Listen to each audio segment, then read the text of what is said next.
Kalau saya bilang hidup itu indah, hidup itu akan indah di saat kita itu tidak memikirkan keindahan hidup itu sendiri sebetulnya.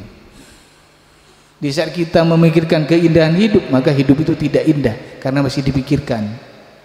Tapi di saat kita berhenti memikirkan tentang sebuah keindahan hidup, ternyata hidup itu indah karena cuma dijalani dan disyukurin. Ya Nabi, salam alaika.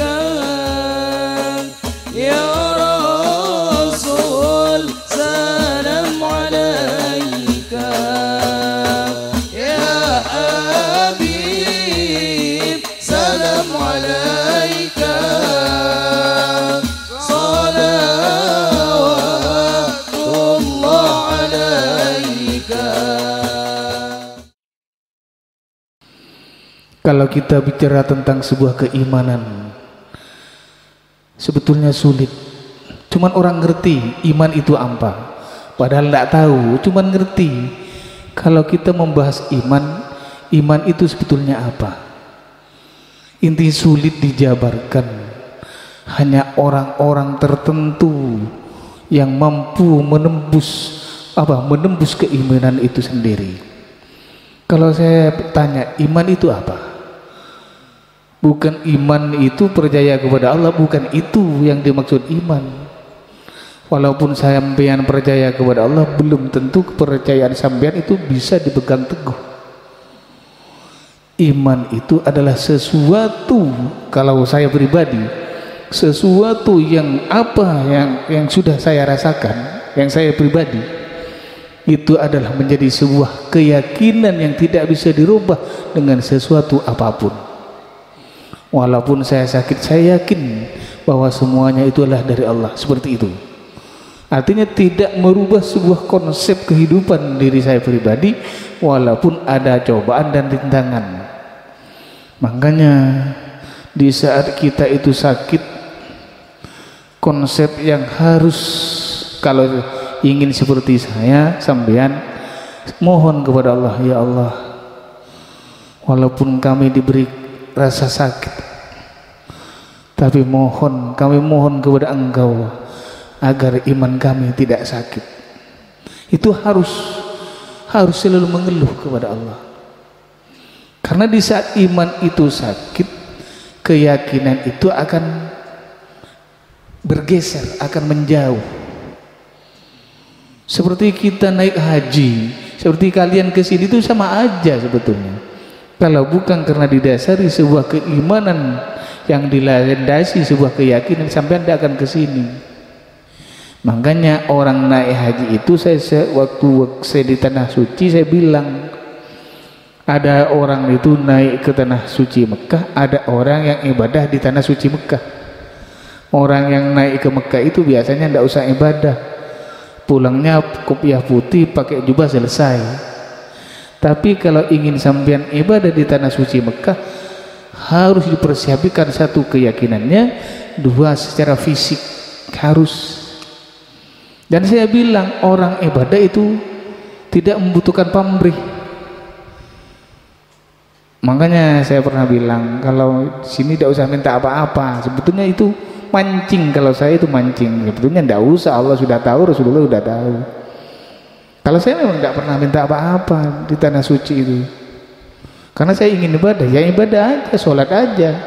Gimana orang sholat? Ya sholat, tidak pernah minta ingin diampuni, tidak pernah ingin minta masuk surga, enggak, cuma sholat aja. Saya menikmati hidup.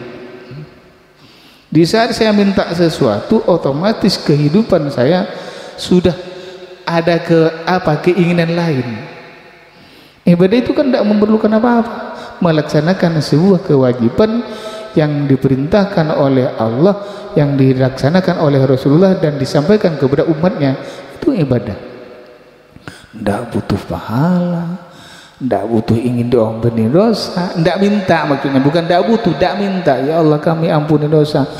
Sholat tidak ada seperti itu. Ya Allah kami nyampe di tanah sucimu di Mekkatul Mukarramah, tolong ampuni dosa kami. Tidak ada seperti itu. Kalau saya tidak, kalau saya pribadi, ya kalau jemaah saya atau teman-teman saya minta, itu wajar, harus minta memang. Takut tidak diganti kan. Tapi mintanya itu kan bikin lucu sama saya selalu tertawa karena permintaannya. Cuman saya bahagia karena masih bisa minta kepada Allah dan Rasulullah. Cuma kalau saya pribadi tidak minta apa-apa. Saya menikmatin kebahagiaan yang Allah berikan. Dari sini nyampe di tanah suci, maka ya udah seperti di sini aja, sholat, duduk itu duduk aja. Saya lebih banyak mendekatkan rohani saya kepada Allah. Tidak pernah secara fisik, ya duduk aja, menikmatin suasana, menikmatin orang yang banyak. Kenapa orang sini itu kalau sholat kok macam-macam, kok tidak ada yang negur? Kenapa kalau Indonesia salah dikit aja sudah sesat? Itu dipelajari sama saya. Ternyata mereka itu setelah saya pelajarin, dan dasarnya cuma satu, keyakinan aja. Walaupun gendong anak tapi yakin ibadahnya akan diterima dan mendapatkan pahala oleh Allah, terus saja tidak ada yang masalah. Andaikan mereka salah kan disalahkan oleh orang banyak, cuma tidak ada yang menegur. Ini ilmu bagi kita, ilmu. Apa gunanya kita melihat orang lain menyalahkan orang lain, sementara Allah sudah menyuruh malaikat untuk mencatat dan mengkoreksi seorang hambanya seperti apa ibadahnya. Kadang orang Indonesia itu ikut campur, kok ibadahnya seperti itu, salah katanya. Padahal tidak ada yang tidak ada sebetulnya hal-hal semacam itu. Percuma kita menyalahkan. Mereka kan yakin. Yang penting kan tidak menyalahi hukum. Mereka di sana itu hukumnya macam-macam. Kalau menurut saya, ada yang gendong anak, ada yang main HP tapi sholat. Cuma tidak ada yang negur sampai sholatnya tidak sah, tidak ada. Tapi kan ilmu, bagi saya ilmu, saya perhatikan aja. Kok ada yang menyalahkan? Kok saya di rumah salah dikit aja dikir sudah dibilang sesat. Padahal kesesatan seseorang itu dari jiwa, bukan dari mulut, tapi jiwa yang bicara. Jiwa yang tidak mau kepada Allah baru sesat. Kalau jiwa kita menyatu dengan Allah, tidak sesat orang itu. Makanya kesesatan seseorang itu adalah Allah sendiri yang tahu. Di Mekah tidak ada yang bilang apa lengannya lurus, ada yang pokoknya macam-macam, ada semua. Main HP, itu tidak ada yang menyalahkan. Semuanya meneruskan sholatnya. Yang benar siapa? Yang benar orang yang tidak pernah memperhatikan orang lain, sampai orang itu tidak mengurus kehidupan orang lain. Itu yang benar menurut saya. Makanya mumpung masih sehat, mumpung masih tenaganya seger, tidak sakit-sakitan seperti saya, makanya sampean harus digenjot, ibadahnya digenjot, sholat sunnahnya harus, zikirnya harus, sholawatnya harus. Kalau tidak seperti itu, sampean kapan? Hidup itu indah di saat sampean tidak memikirkan hidup itu sendiri. Kalau saya bilang hidup itu indah, hidup itu akan indah di saat kita itu tidak memikirkan keindahan hidup itu sendiri sebetulnya. Di saat kita memikirkan keindahan hidup, maka hidup itu tidak indah karena masih dipikirkan. Tapi di saat kita berhenti memikirkan tentang sebuah keindahan hidup, ternyata hidup itu indah karena cuma dijalani dan disyukurin. Coba aja sampean pingin baju baru yang dilihat di toko apa di Malang, di mall dah, pasti sampean tidak akan indah. Cuman bayangannya, seandainya saya mampu dan punya uang beli baju yang seharganya 1.500.000, betapa indahnya. Tidak indah karena sampean masih diisi dengan baju yang ada di toko. Kecuali kamu sampean sudah bisa beli dan menjadi miliknya sampean, baru sampean akan indah. Karena sampean akan bersyukur, alhamdulillah saya sudah bisa beli baju.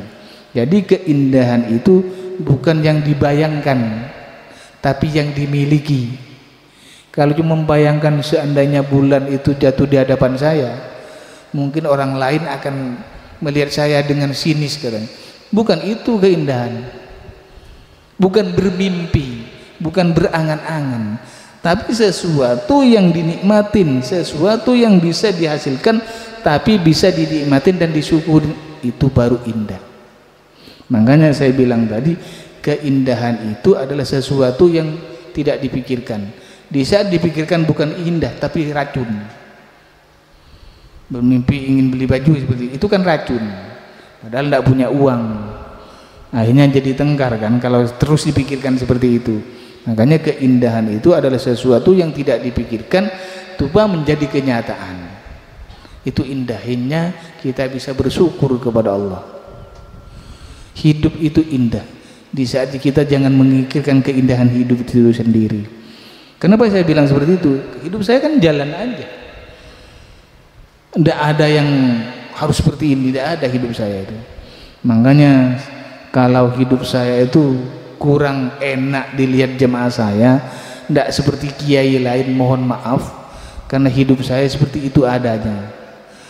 Saya tidak ingin menghias hidup saya, tapi karena ria, tidak ada, hidup saya tidak seperti itu soalnya. Makanya saya mohon maaf, hidup saya seperti itu, ya itu adanya sudah. Karena kenikmatan dan keindahan pada waktu itu seperti itu. Seperti tadi umpamanya, ya udah seperti itu aja. Sampean kurang dihormatin, cari tempat yang lebih bagus, saya ajak ke atas tingkat umpamanya. Tapi kan saya jarang ke sana, masih belum nyampe ke tingkat 3-nya, sampai sekarang belum tahu. Sampean yang tiap hari, hidup saya memang menikmatin sesuatu yang memang Allah kasih, seperti ini ya seperti ini. Tidak ada penyesalan dalam hidup saya. Kenapa? Karena memang saya tidak susah.